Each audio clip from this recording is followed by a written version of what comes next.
For 50 years, OPEC held sway over global oil prices, securing a steady income for its members. But today, the 12% of its production crossing the Atlantic fetches far less. That's because oil prices quoted by the Gulf of Mexico refiners are lower. Lower thanks to America's fracking revolution.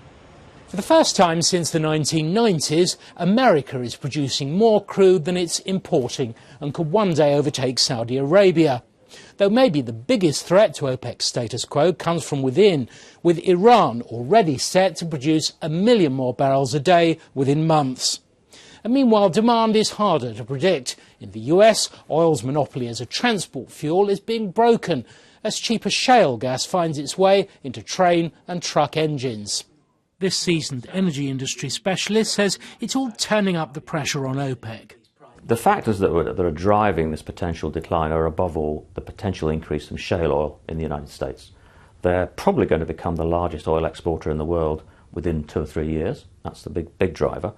And there's also a possibility of resumption of increased oil production from Iran, as Iran has been very badly affected by sanctions over the last 10 years, and its output levels have dropped, mainly because its fields are old and tired, and they need refurbishment, but they can't do that because of sanctions.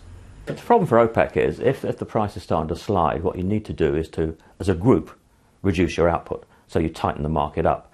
But if one member of that group is dead set on raising its output levels, that becomes very difficult for the group to act together.